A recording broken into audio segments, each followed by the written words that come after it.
起来，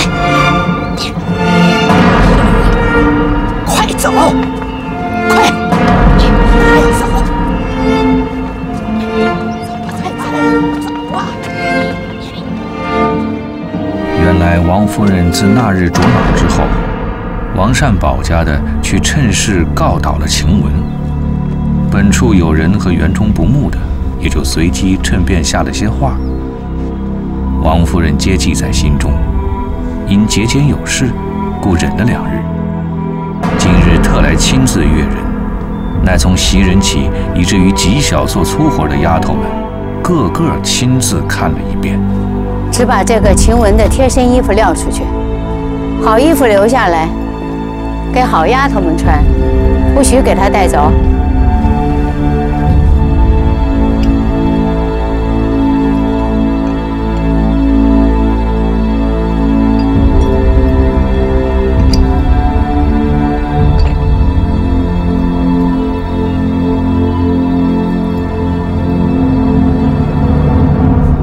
谁同宝玉一日的生日啊？我跟你说，就是他。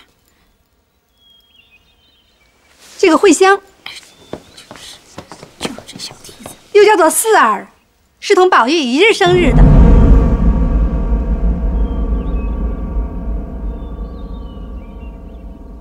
哼，这也是个不害臊的。他背地里说的。同日生日就是夫妻，这可是你说的。太太，我想，四儿，你别……你打量我隔得远都不知道呢，可知道我身子虽不大来，我的心耳神意时时都在这里。难道我通共一个宝玉，就白放心凭你们勾引坏了不成？去把他家人叫来，拉出去配人。太太，我以后再也不敢了。那不过是这玩笑话，从来不是真的。太太，我再也不敢了。太太，我再也不敢了。太太，我再也不敢了。太太，谁是耶律雄卢？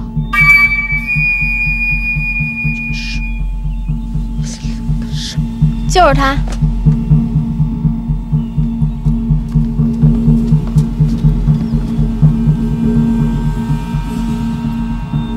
唱戏的女孩子，自然是狐狸精。上次放你们又懒带出去，可就该安分守己才是。你又成精的鼓捣起来，挑唆着宝玉无所不为，并不敢挑唆什么。你还犟嘴？我且问你，前年我们往皇陵上去，是谁挑唆着宝玉要柳家的丫头五儿了？幸而没依，不然进来了。你们又连火炬党的糟害着园子呢，你连你干娘都能祈祷，岂止别人？让他干娘来把他领去，就赏他在外头自行的女婿去，把他的东西一概给他。太太英明，多谢太太，还不快给太太叩头，出去！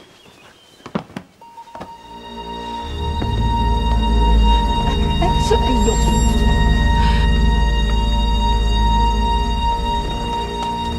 上联凡有姑娘们分得唱戏的女孩子们，一概不许留在园里，都令其个人干娘带出，自行聘嫁。如今且说宝玉只当王夫人不过来搜检搜检，无甚大事，谁知竟这样雷嗔电怒的来了。所责之事皆系平日之语，一字不爽，料必不能挽回的。虽心下恨不能一死，但王夫人盛怒之际，自不敢多言一句，多动一步。这是什么？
宝玉的？怕是哪个姑娘留在这儿的？收了。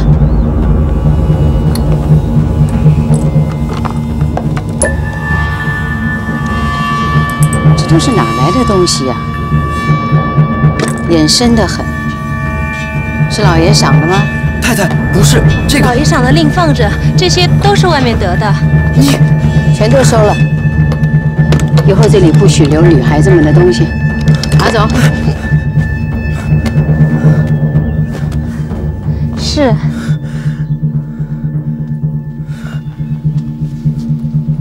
这才干净，省得旁人口舌。你们小心，往后再有一点分外之事，我一概不饶。我已让人查看了，今年不宜迁挪，暂且挨过今年，明年一并给我人就搬出去。心静。说毕，王夫人茶也不吃，遂带领众人又往别处去阅人。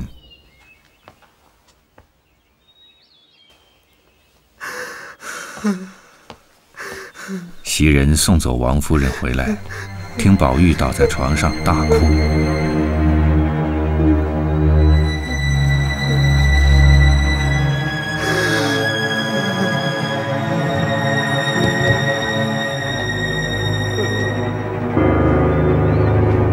袭人知他心内别的还有可，独有晴雯是第一件大事。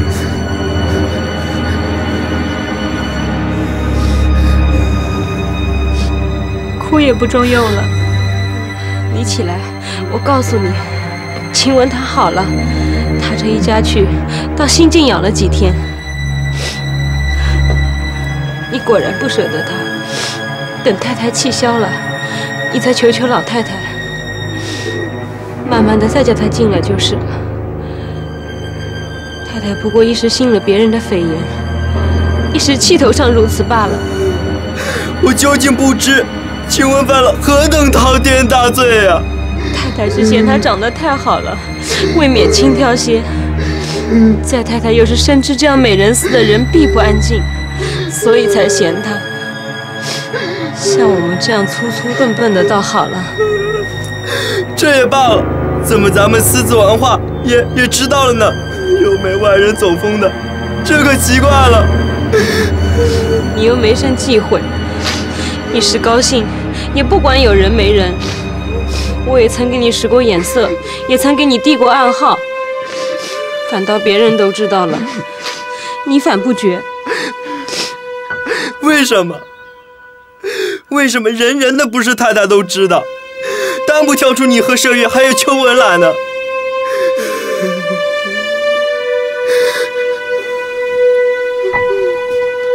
正是啊，若论我们也有玩笑不留心的梦浪去处，怎么太太竟忘了呢？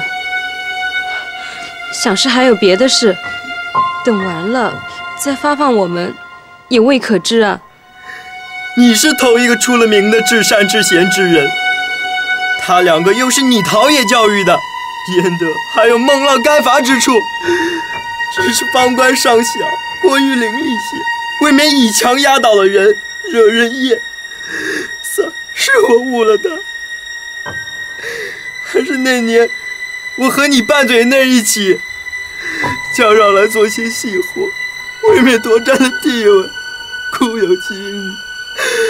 只是晴雯也是和你一样，打小从老太太屋里过来的，就是她的性情爽利，口角锋芒些，也不曾得罪你们。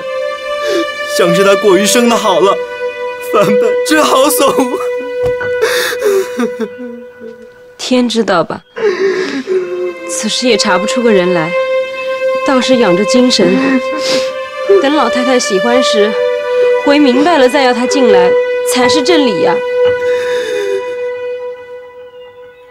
你不必虚宽我的心，要等到太太平复了，再瞧石头去药时，她的病还熬不熬得到那个时候？她自幼上来娇生惯养，和尚受过一日委屈，他这一下去，就如同一盆才抽出嫩茎来的兰花，送到猪窝里去了一般。况且又是一身重病，里头还一肚子的闷气。他又没有亲爷热娘，只有一个最泥鳅的姑舅哥哥，都不知道还能见他一面两面不能了。可是你只许州官放火，不许百姓点灯。我们偶然说的一些妨碍些的话，你就说是不利之谈。如今你好好的咒他，可是该的了。他便比别人娇些，也不至这样起来啊。不是我妄口咒他，今年春天已有兆头的。什么兆头？这阶下好好的海棠花竟无故死了半边，我就知道有异事，果然应在他的身上。我代不说，又撑不住。你也太婆婆妈妈了，这样的话岂是你读书的男人说的？草木已联系起人来，若不婆婆妈妈的，真也成了呆子了。你们哪里知道，不但草木，凡天下之物，皆是有情有理的，也和人一样，得了知己便极有灵验的。若用大题目比，就有孔子庙前之会，坟前之诗，诸葛祠前之柏，岳有墓坟前之松，这都是堂堂正大随人之正气，千古不磨之物。事乱则为，事治则荣，一千百年了，忽而复生者几次？这岂不是照应？再说小题目比，就有杨太真、沉香亭之木芍药，端正楼之相思树，王昭君冢上之草，岂不也有灵验的？所以这海棠一应其人欲亡，顾仙就死了半边。真这话越发说得我气上来了。那晴雯是个什么东西？就费这样的心思比出这些正经人来。还有一说，他纵好也灭不过我的次序去。便是这海棠也该先来比我，哪还轮得到他？想是我要死了。你这是何苦？一个卫青，你又这样起来。罢了，我再不提这事儿了，别弄得去了3个，又饶上1个。从此休提起，全当他们3个死了。如今倒是把他的东西做瞒上不瞒下，悄悄地打发人送出去与了他。再或有咱们常识积攒下的钱，拿几吊出去给他养病，也算是你姐妹好了一场。你也太把我们看得又小气又没人心的了。这样的话还得你说。我才已将他素日所有的衣裳以至各式各物总的打点下了，都放在那里。如今白日里人多眼杂，又恐生事，且等晚上吧，悄悄的叫宋妈拿出去给他。我还有攒下的几吊子钱，也拿去给他吧。谢谢姐姐，谢谢。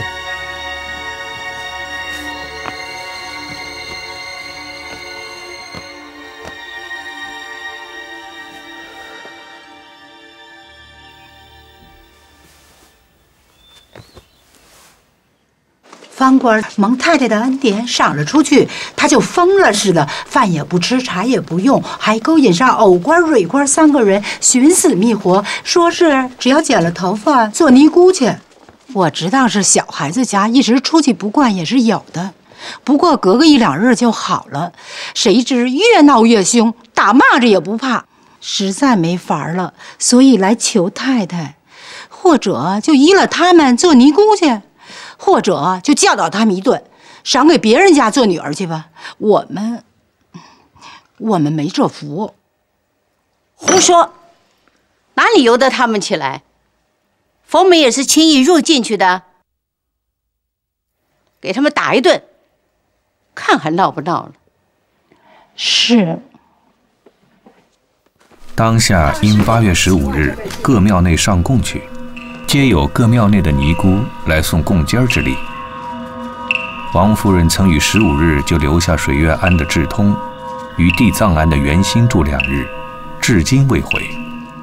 听得此信，巴不得又拐2个女孩子去做活使唤。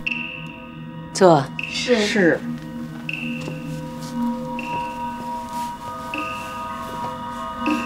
刚才看到贵府里的几个妈妈说，贵府里有几个丫头一心向佛，几个小妖精不安分守己，被我赶出去了。如今寻死觅活的在闹呢，不消礼。咱们府上到底是善人家，因太太好善，所以感应得这些小姑娘们皆如此。虽说佛门轻易难入，也要知道佛法平等。我佛利院原是一切众生，无论鸡犬，都要度他。无奈迷人不醒，若果有善根，能醒悟，即可超脱轮回。所以经上现有虎狼蛇虫得道者就不少。如今这2、3个小姑娘无父无母，家乡又远，她们既经了富贵，又想自小命苦，入了这风流行肆，不知将来终身怎样，所以苦海回头，出家修来世，也是他们的高义。太太倒不要陷了他们的善念。你俩既这等说，你们就收了做徒弟去如何？善哉。若如此，可是您老人家阴德不小。宝玉将一切人稳住，便独自央一个老婆子，就是这儿了，又许她些钱，老爷去吧，带她到晴雯家去瞧瞧。哎，妈妈且别急着走，帮我瞧着点人，我进去看看就出来。好吧，二爷快去吧。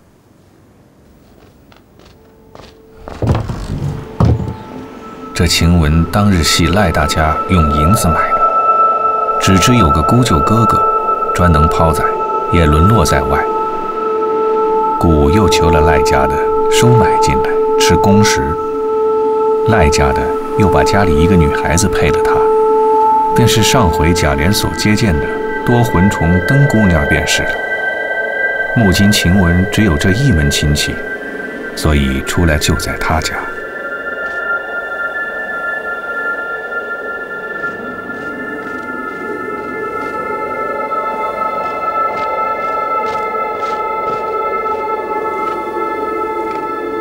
晴雯招了风，又受了他哥嫂的歹话，病上加病，嗽了1日，才朦胧睡了。忽闻有人唤他，强展心眸，一见是宝玉，又惊又喜，又悲又痛，忙一把死攥住他的手。我看你来了。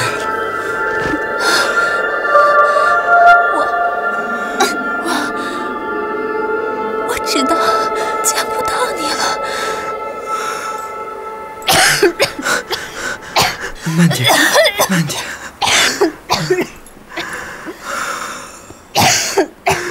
去倒碗茶来，我喝。茶在哪儿？在那灶炉上。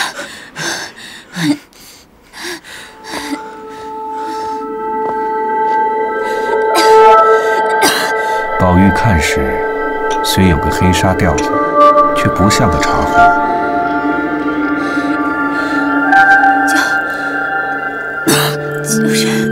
就是那个。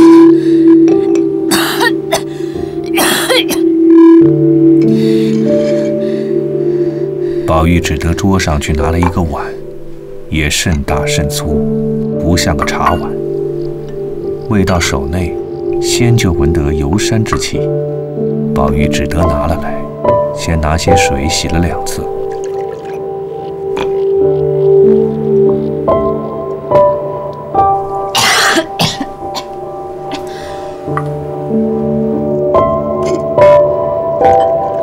复又用水涮过，方提起砂壶斟了半碗，看时绛红的，也太不成茶。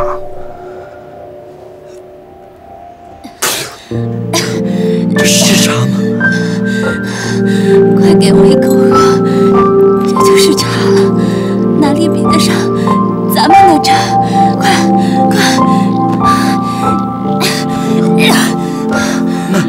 细喝，慢些，小心烫着。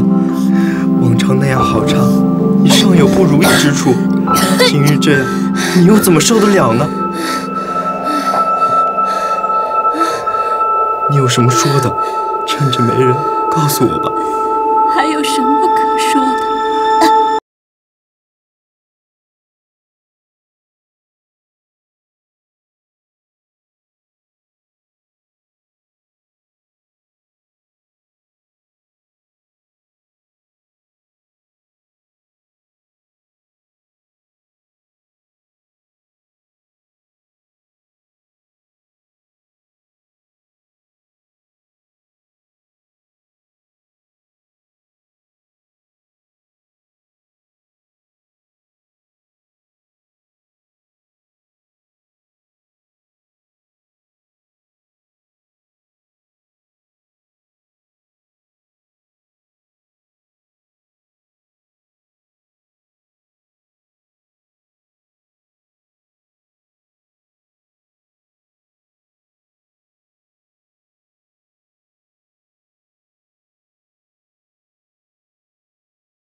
我将来在棺材内独自躺着，也就好像在幼儿园里一样。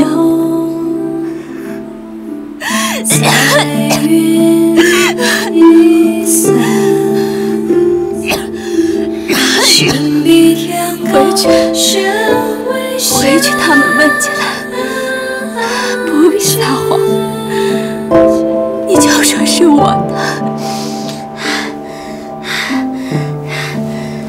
见到了这血液，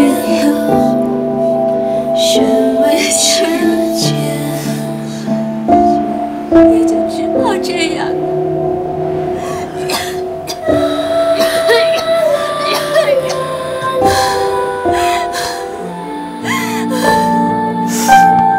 风流灵巧。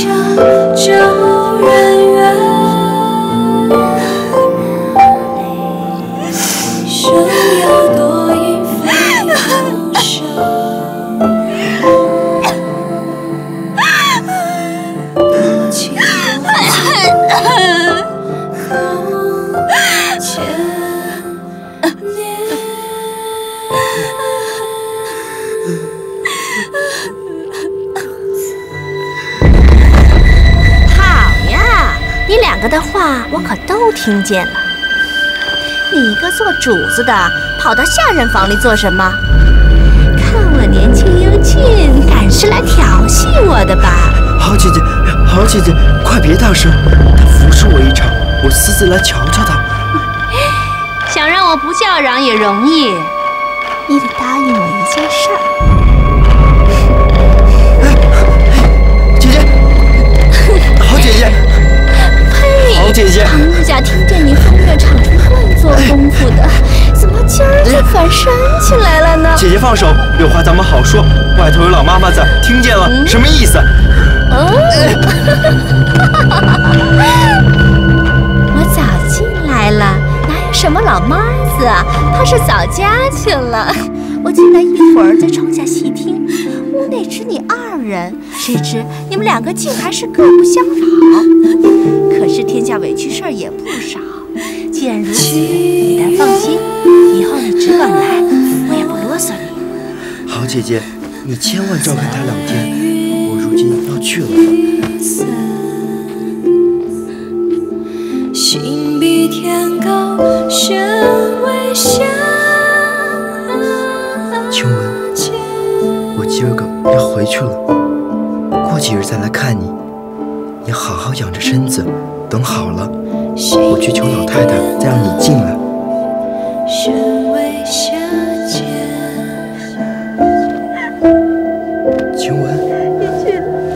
晴雯，晴雯，你把被子拿下来，再让我看看你，你让我再看看你，你把被子拿下来，晴雯。走吧，他是不肯再见你了。晴雯，我过2日再来看你。走吧，晴雯。哎呀，走吧，走了，走了，走了。晴雯。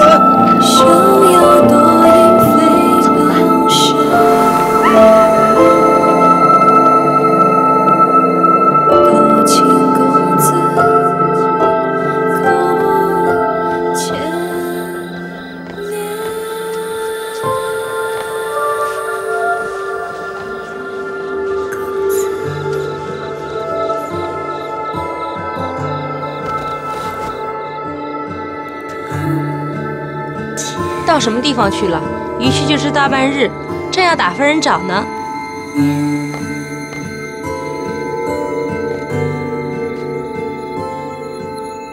你怎么眼睛红了？跟薛大哥哥吃了些酒，又去薛姨妈那儿看了看宝姐姐。晚上净吃酒了，肚子有些饿，你去看看还有什么点心没，让我吃点。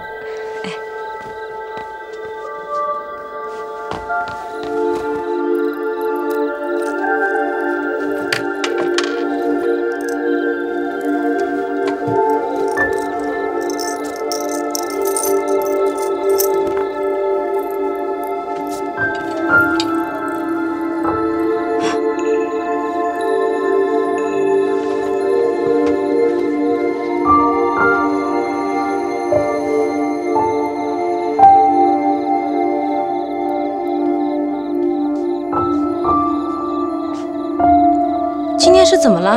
这么早就睡了？累了。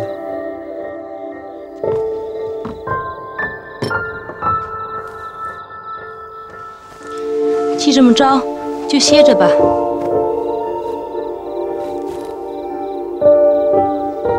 今天怎么睡？外面原是晴雯睡的，如今她出去了。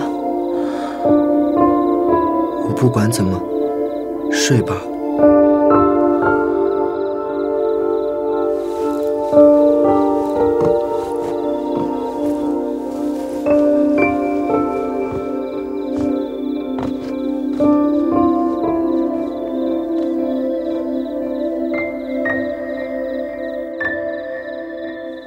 原来这1、2年间，袭人因王夫人看中了他了，越发自要尊重。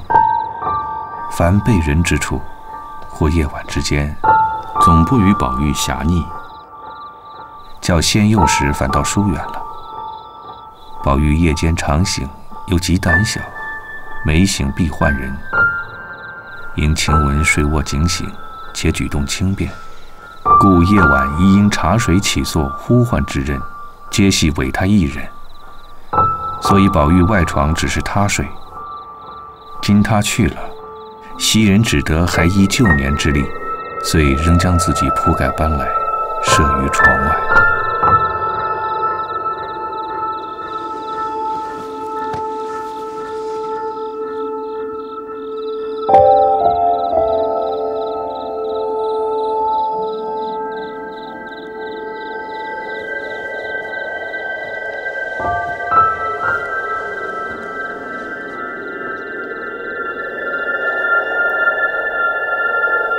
宝玉，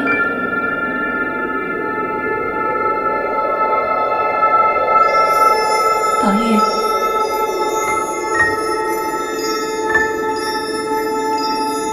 晴雯，你的手怎么还这么凉？我给你捂捂。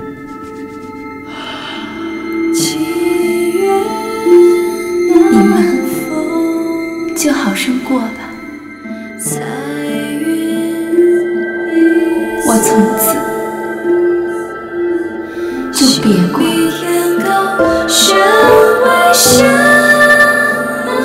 别走，别走，晴雯，晴雯，你别走，别走，晴雯，晴雯，你留下来陪我，你别走，晴雯，晴雯。晴雯，你要去哪儿？晴雯，晴雯，晴雯，别走！晴雯，晴雯，你要去哪儿？晴雯，你别走！晴雯，别走！别走！别走！晴雯。晴雯，别走，别走！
给老太太请安。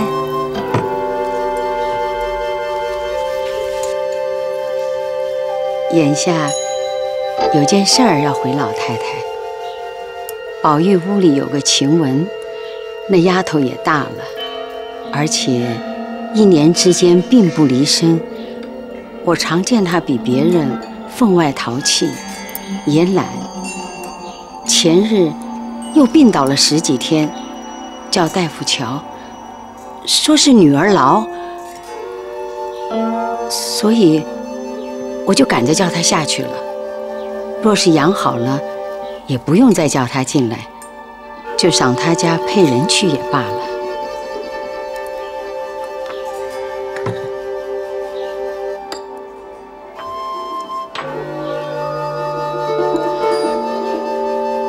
在那几个学戏的女孩子，我也做主把她们放出去了。一则她们都会戏，口里没轻没重，只会混说，女孩们听了如何使得？再则他们既唱了会子戏，白放了他们也是应该的。况丫头们也太多，若说不够使，再添上几个来也是一样。这倒是正理，我也正想着如此呢。但晴雯那丫头，我看她甚好，怎么就这样起来？我的意思是说，这些丫头的模样、爽利、言谈、针线，多不及她。将来治她，还可以给宝玉使唤她。哼，谁知变了。老太太挑中的人原不错，只怕她命里没这个造化，所以得了这个病。俗语又说女大18变，况且有本事的人，冷眼看去，她虽比人强，只是不大沉重。若说沉重之大礼，莫若袭人第一。就是袭人的相貌虽比晴雯略次一等，然放在房里也算一二等的了。品择了2年，一点不错了，我就悄悄地把她的丫头月份钱止住，我的月份银子里批出2两银子来给她，不过是让她自己知道越发小心学好之意。且不明说着，一则宝玉年纪尚小，老爷知道了又恐说他耽误了书；二则宝玉在自为已是跟前的人，不敢劝他说他，反倒重信起来，所以直到今日才回明老太太。原来这样，如此更好了。袭人本来从小不言不语，我只说她是没嘴的葫芦。你这不明说与宝玉的主意更好，且大家别提这事儿，只是心里知道罢了。我深知宝玉将来也是个不听妻妾劝的，我也解不过来，也从未见过这样的孩子。别的淘气都是应该的，只是他这种和丫头们好，却是难懂。我为此也担心，每每的冷眼查看他，是和丫头们闹，哼，必是人大心大，知道男女的事儿，所以他爱亲近他们。既细细查事，竟不是为此，哼，奇不奇怪？想必原是个丫头，错投了胎不成？二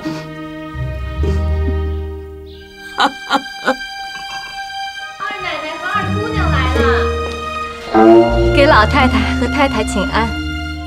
疯丫头可好些了？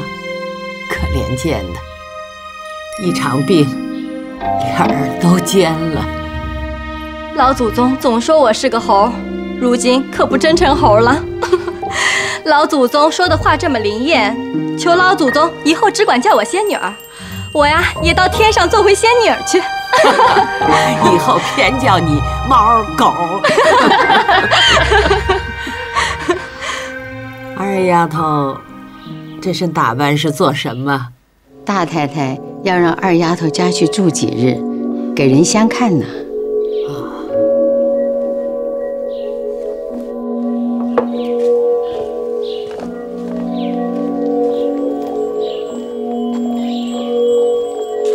跟我来。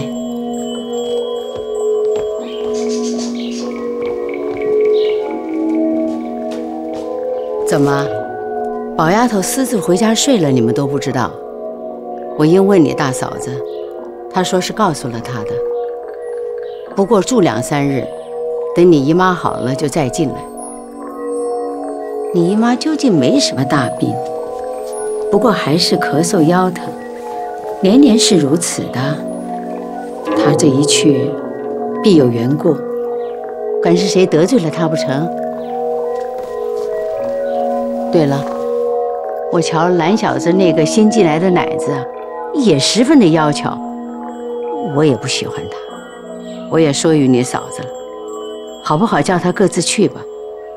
况且蓝小子也大了，用不着奶子了。太太，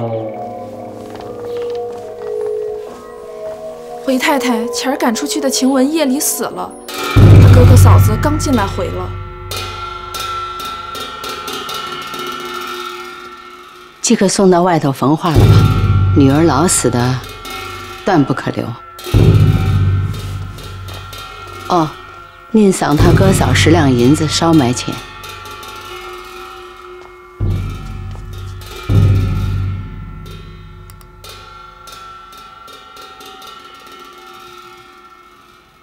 大慈大悲观世音菩萨。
好意思是